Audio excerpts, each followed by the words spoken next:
राष्ट्रपति Joe Biden से मुलाकात करेंगे पीएम मोदी। दोनों के बीच पहली बार आमने सामने होगी मुलाकात। आतंकवाद समेत कई अहम मुद्दों पर होगी चर्चा। पंजाब में नई कैबिनेट पर मंथन का दौर जारी। देर रात राहुल गांधी के आवास पर 4 घंटे चली बैठक। सीएम चरणजीत सिंह चन्नी, प्रियंका गांधी और हरीश रावत रहे मौजूद। पंजाब में सियासी तख्ता पलट पर भूपेंद्र सिंह हुड्डा का बड़ा बयान। कहा, मुख्यमंत्री जनता तय करती है, ना कि पार्टी। जनता विधायक बनाती है और विधायक मुख्यमंत्री। झज्जर में राव इंद्रजीत सिंह ने भरी हुंकार। राव तुलाराम के शहीदी दिवस पर पटौदा गांव में की रैली। कहा, अगर हरियाणा के लोगों की बात ना सुनी जाए तो मुझे आता है गुस्सा। आज होगी जयराम कैबिनेट की बैठक। स्कूल खोलने, नई भर्तियों और आउटसोर्स कर्मचारियों पर होगी चर्चा। कई अहम फैसलों पर लग सकती है मुहर।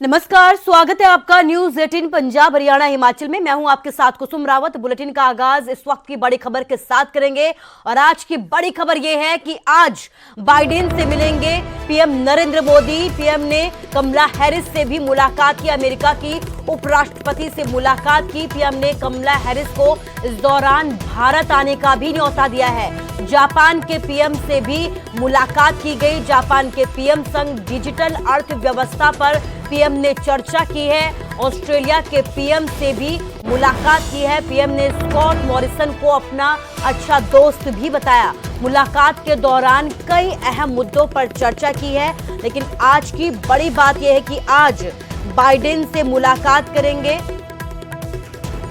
पीएम नरेंद्र मोदी। राष्ट्रपति बाइडेन से मुलाकात करेंगे। कई अहम मुद्दों पर चर्चा की जाएगी। इसके साथ ही कमला हैरिस से बातचीत की। कमला हैरिस से कई अहम मुद्दों पर बात की। तो 5 तस्वीरें हम आपको दिखा रहे हैं, जिसमें आप देख सकते हैं कि शाम को ये मुलाकात होगी अमेरिका के राष्ट्रपति जो बाइडेन से।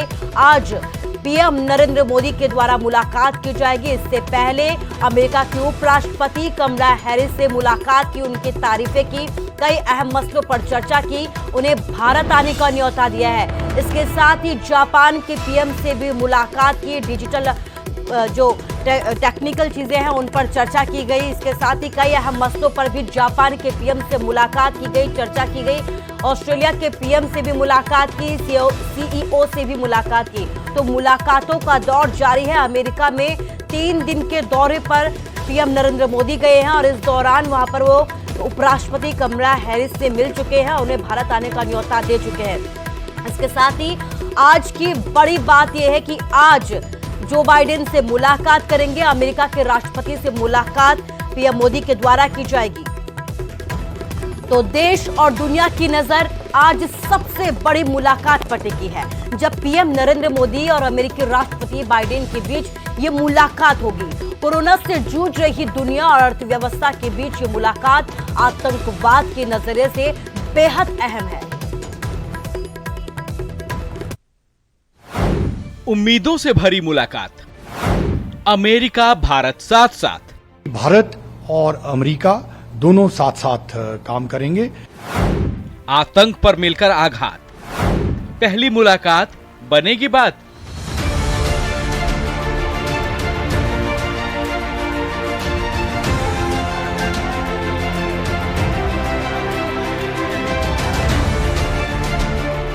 सबसे बड़ा सवाल यही है, पूरी दुनिया उस मुलाकात का इंतजार कर रही है जब शुक्रवार को पीएम मोदी और जो बाइडेन राष्ट्राध्यक्ष के तौर पर पहली बार आमने सामने होंगे। ये क्यों अहम है हम आपको ये बताएंगे। उससे पहले गुरुवार को हो रही बड़ी मुलाकातों के बारे में जान लीजिए। इस दौरे में सबसे पहले पीएम मोदी ने वॉशिंगटन में 5 दिग्गज अमेरिकी कंपनियों के सीईओ से मुलाकात की। पीएम मोदी के साथ हुई इस मुलाकात में अमेरिकी कंपनी क्वालकॉम के CEO Cristiano R Amon, Adobe के CEO Shantanu Narayen, First Solar के CEO Mark Widmar, General Atomics के सीईओ विवेक लाल और ब्लैक स्टोन के सीईओ स्टीफन ए स्वार्जमैन शामिल हुए। पीएम मोदी ने इन सभी सीईओ के साथ अलग अलग मुलाकात की।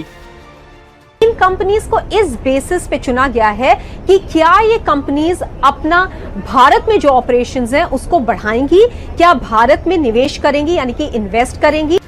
3 दिनों के अमेरिकी दौरे पर पहुंचे पीएम मोदी की मुलाकात अमेरिकी उपराष्ट्रपति कमला हैरिस के साथ भी है, लेकिन सबकी नजर टिकी है अमेरिकी राष्ट्रपति जो बाइडेन के साथ होने वाली उनकी मुलाकात पर।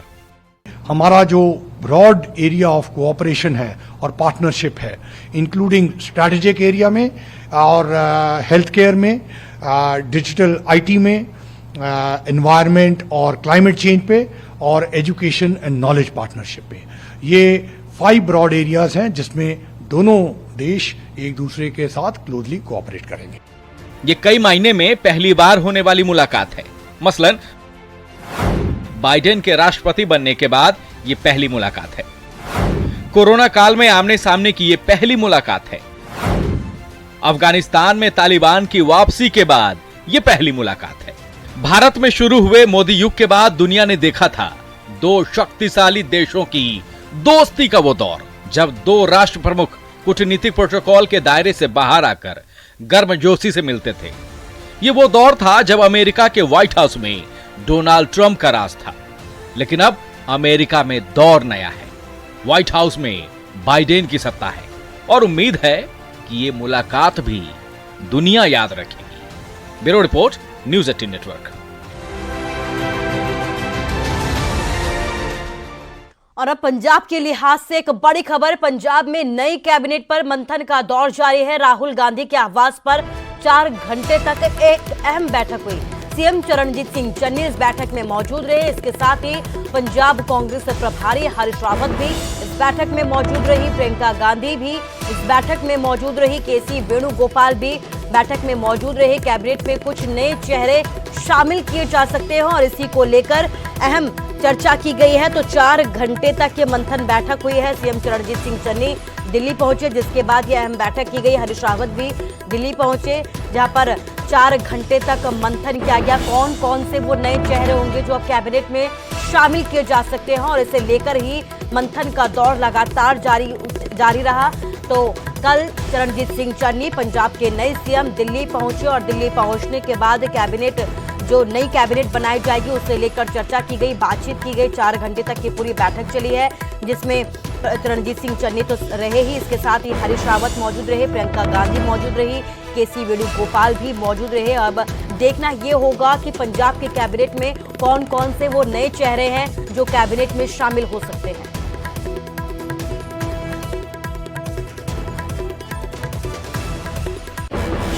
तो एक तरफ नई कैबिनेट बनाए जाने की तैयारी की जा रही है, तो वहीं दूसरी तरफ कैप्टन के गुस्से में बागी तेवर दिखाए तो कांग्रेस ने भी उन्हें गुस्सा छोड़कर शांत रहने की सलाह दे डाली।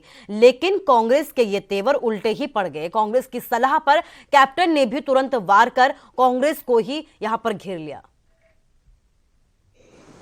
गुस्सा, ईर्ष्या, द्वेष, व्यक्ति विशेष पे टिप्पणी और उनसे बदला लेने की भावना की कोई जगह नहीं है। कांग्रेस ने कैप्टन को गुस्सा भूलने की सलाह दी। ये सब कैप्टन के बागी तेवर दिखाने के बाद हुआ है। कांग्रेस को लगा कि नर्म रुख से कैप्टन शांत हो जाएंगे, लेकिन हुआ उल्टा। कैप्टन के तेवर और तल्ख हो गए। उन्होंने ट्वीट कर कहा कि हाँ, राजनीति में गुस्से के लिए कोई जगह नहीं, लेकिन क्या कांग्रेस में जलालत की जगह है? अगर मेरे साथ ऐसा हो सकता है तो आम कार्यकर्ता के साथ क्या क्या होता होगा। इस ट्वीट के साथ और ट्वीट फिर कर दिया गया और फिर दोहरा दिया गया कि वो नवजोत सिंह सिद्धू को किसी भी सूरत में पंजाब का मुख्यमंत्री नहीं बनने देंगे।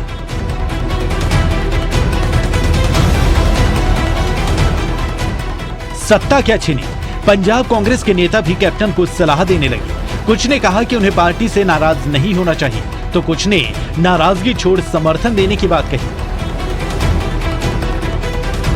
ने राहुल जी दे नाल, सोनिया जी दे नाल, प्रियंका जी दे नाल और सारी हाई कमांड दे नाल काम कीता होया, ਤਾਂ ਅੱਜ ਜਦੋਂ ਉਹ ਮੁੱਖ ਮੰਤਰੀ नहीं रहे ਤਾਂ ਉਹਨਾਂ ਨੂੰ ਇਸ ਤਰ੍ਹਾਂ ਦੀਆਂ ਗੱਲਾਂ ਨਹੀਂ ਕਰਨੀਆਂ ਚਾਹੀਦੀਆਂ, ਕਿਉਂਕਿ ਕਾਂਗਰਸ ਪਾਰਟੀ ਨੇ ਬਹੁਤ ਮਾਣ ਸਤਿਕਾਰ ਉਹਨਾਂ ਨੂੰ ਦਿੱਤਾ।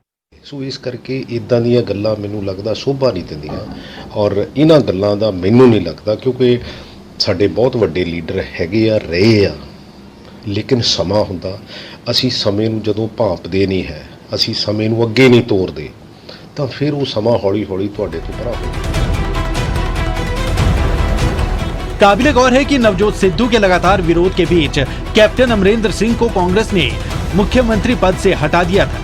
सिद्धू इस समय पंजाब कांग्रेस के अध्यक्ष हैं, जबकि चरणजीत सिंह चन्नी को कांग्रेस ने पंजाब का मुख्यमंत्री बना दिया। इस्तीफे के बाद से ही कैप्टन ने कह दिया था कि उनके पास विकल्पों की कमी नहीं। पंकज कपाही और रवि मिश्रा, न्यूज़ 18। और उधर कैप्टन के बगावती तेवर के बाद बीजेपी ने भी डोरे डालना शुरू कर दिया है। अनिल विज ने कैप्टन को बीजेपी में आने का न्योता दिया है। विज ने पंजाब में मुख्यमंत्री बदलने के फैसले को कांग्रेस की राष्ट्र विरोधी चाल बताया है और कैप्टन अमरिंदर सिंह को राष्ट्रवादी सोच का बताते हुए उनकी जमकर तारीफ की है। विज ने कहा कि नवजोत सिंह सिद्धू को सत्ता में लाने के लिए पाकिस्तानी प्रधानमंत्री इमरान खान और सेना प्रमुख जावेद बाजवा की खतरनाक राष्ट्र विरोधी साजिश है। अनिल विज ने यह भी कहा कि इसी वजह से राजनीतिक तौर पर कैप्टन को मार दिया गया और इस दौरान उन्होंने कैप्टन अमरिंदर सिंह की जमकर तारीफें भी की। पंजाब की तमाम राष्ट्रवादी शक्तियों को, राष्ट्रवादी विचारधारा के लोगों को इकट्ठे आना चाहिए, हाथ मिलाना चाहिए। कांग्रेस की इस घृणित साजिश को फेल करने के लिए, नाकामयाब करने के लिए, कि पूरी तरह से कांग्रेस के ये जो गेम प्लान है इसको फेल करने के लिए ना केवल अमरिंदर सिंह को, सभी ताकतों को इकट्ठा होकर इनको धाराशायी करना चाहिए। कि जो खेल खेला जा रहा है, जो राष्ट्र विरोधी षड्यंत्र रचा जा रहा है, वह कांग्रेस के उच्च नेतृत्व के द्वारा ही रचा जा रहा है। इसीलिए राष्ट्रवादी अमरिंदर सिंह जो कांग्रेस की इस गंदी साजिश में बाधा थे, उनका राजनीतिक तौर पर कत्ल कर दिया गया।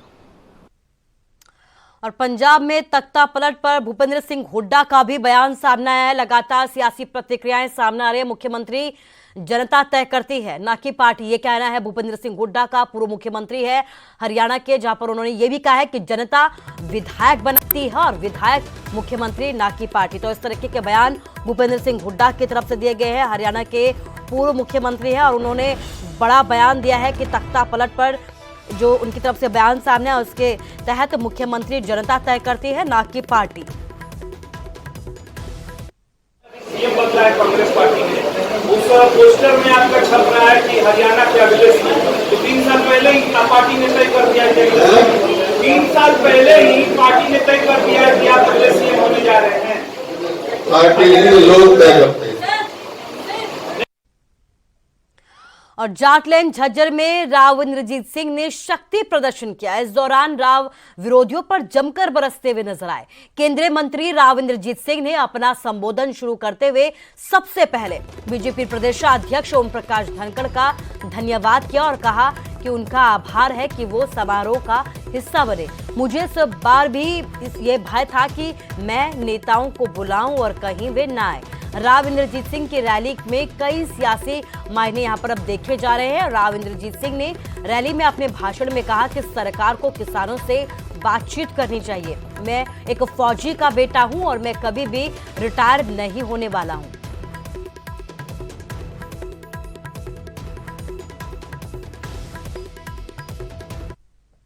आज भारतीय जनता पार्टी और उनके नेता थोड़े से क्षेत्र के अंदर ही सीमित करके रहेंगे, हमारे वाला क्षेत्र के अंदर,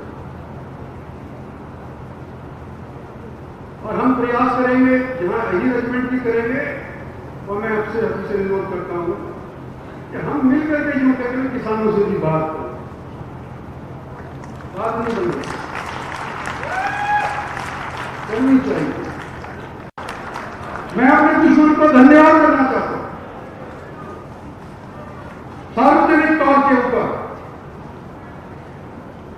कि मैं सोच रहा था कि भाई 70 साल का हो गया, बतेरा 40 साल लोगों की सेवा करनी, कुछ लोगों की मानी, कुछ पार्टी ने की मानी, कुछ अपनी कही, कुछ नहीं मानी गई, बहुत बड़ी अत्याचार होगी हो, सोच लो। लेकिन मेरे को देखोगे देख मुझसे कि इंद्रजीत सिंह तो रिटायर होने वाला है, देवदास रगड़ तो रॉन्ग तो इसमें, और मैं अपना मन जो भूल भर रिटायर हूं या ना भी रिटायर हूं, पक्का हो मैं रिटायर नहीं हूं।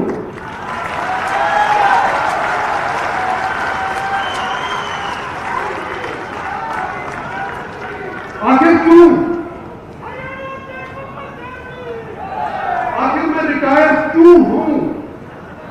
सेहत से दुरुस्त हूं, ना मेरे को कोई मेंटल प्रॉब्लम है, ना मेरे को ब्लड प्रेशर है, ना मेरे को मिर्गी आती है, और 50 साल की से किसी से दौड़वा कर देख लो, बराबर की दौड़ में बाहर जाऊं तो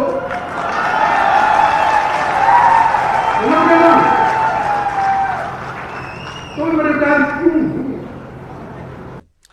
खबर मंडी से है। मंडी के धर्मपुर बोर्डिंग स्कूल में कोरोना का विस्फोट हुआ, जिसमें 79 बच्चे और 3 स्टाफ मेंबर कोरोना पॉजिटिव निकले। स्वास्थ्य विभाग ने स्कूल परिसर को कंटेनमेंट जोन घोषित कर दिया, जिसके बाद अब शिक्षा मंत्री का बयान सामने आया है। शिक्षा मंत्री की तरफ से यह कहा गया कि अब बहुत हुआ कोरोना का डर, अब बच्चों की पढ़ाई को नुकसान नहीं होने देंगे, बच्चों की पढ़ाई सुचारू रूप से जारी रहेगी। मन भी ये करता है कि काफ़ी हो गया ये कोरोना का डर, और हम भी ये चाहते हैं कि कोरोना के मामले कम होने चाहिए, और ताकि बच्चे ठीक प्रकार से स्कूल में आकर के और अपनी क्लासरूम में आकर के शिक्षा ग्रहण कर सकें। तो बाकी इस पर कल विस्तृत रूप से चर्चा होगी, और हमारा प्रयास ये रहेगा कि उसके उपरांत हम स्कूलों को खोलने की घोषणा कर दें। सर, क्या स्कूल सभी जो हैं कक्षाओं के खोले जा सकते हैं, या फिर अभी ऐसा लग रहा है कि बड़ी कक्षाएं की शुरुआत की जा सकती है? देखिए, हम सभी पर भी सोच सकते हैं। अब ये सबके सलाह मशवरा, सबसे विचार विमर्श के उपरांत जो है इसका फाइनल निर्णय करेंगे। ऊना के गगरेट में 3 पुलिस जवानों को कुचलने के आरोपी ट्रक चालक को पुलिस ने हमीरपुर जिले से गिरफ्तार कर लिया है। आपको बता दें कि पंजाब सीमा से सटे गगरेट बैरियर के पास बुधवार देर रात को ये पूरा हादसा हुआ। सड़क हादसे में 3 पुलिस कर्मचारियों की मौत हो गई। मृतकों की पहचान हमीरपुर जिला निवासी विशाल, शिवम और मनोज के तौर पर हुई है। आपको बता दें कि ऊना के गगरेट में हुए दर्दनाक हादसे में 3 पुलिसकर्मियों की मौत हो गई थी। मैं ये दिनांक 22 सितंबर को देर रात को 10:30 बजे 3 पुलिसकर्मी थे हमारी, ये जो 4th IRB है जंगलबेरी, यहाँ के कर्मचारी थे। ये बाइक पे सवार होकर अपने आशा जो देवी बैरियर है हमारा गगरेट होशियारपुर रोड पे, वहाँ ड्यूटी पे थे। ये लोग जा रहे थे वहाँ, तो किसी अज्ञात वाहन ने, अभी तक तो आइडेंटिफाइड नहीं हो पाया है, किसी अज्ञात वाहन ने टक्कर मार के इनको थोड़ा गिरा दिया है। कुछ मौके पे 3 की डेथ हो गई है, और गगरेट पुलिस ने इसके रिगार्डिंग एक FIR जो है वो एक्सीडेंट की धाराओं में रजिस्टर की। बड़ी खबर भिवानी से, जहां पर किसानों के समर्थन में कर्मचारी उतरते हुए नजर आए हैं। कृषि कानूनों के विरोध में यहां पर हुंकार भरी है। शहर में बाइक रैली निकालकर समर्थन किया गया है किसानों का। सर्व कर्मचारी संघ हरियाणा ने इसका ऐलान किया है। 27 सितंबर को भारत बंद में सहयोग देंगे। अपने अपने विभाग में हड़ताल कर प्रदर्शन किया जाएगा। भारत बंद के लिए व्यापारियों और दुकानदारों से भी अपील की जाएगी। इसके साथ ही किसानों की तरफ से भी लोगों से अपील की गई है कि 27 सितंबर को उनका सहयोग करें, भारत बंद में उनका सहयोग किया जाए। तो भिवानी से खबर आपको दिखा रही है, तस्वीरें भिवानी की है, जहां पर किसानों के समर्थन में कर्मचारी उतरते हुए नजर आए। 3 कृषि कानूनों के विरोध में यहां पर कर्मचारियों ने भी हुंकार भरी है। शहर में बाइक रैली निकालकर किसानों का समर्थन किया गया है। आपको बता दें कि सर्व कर्मचारी संघ हरियाणा की तरफ से ऐलान किया गया है कि वो किसानों का सहयोग करेंगे। आपको बता दें कि किसानों की तरफ से 27 सितंबर को भारत बंद का ऐलान किया गया और इसके जरिए वो एक बार फिर से 3 कृषि कानूनों का विरोध कर रहे हैं।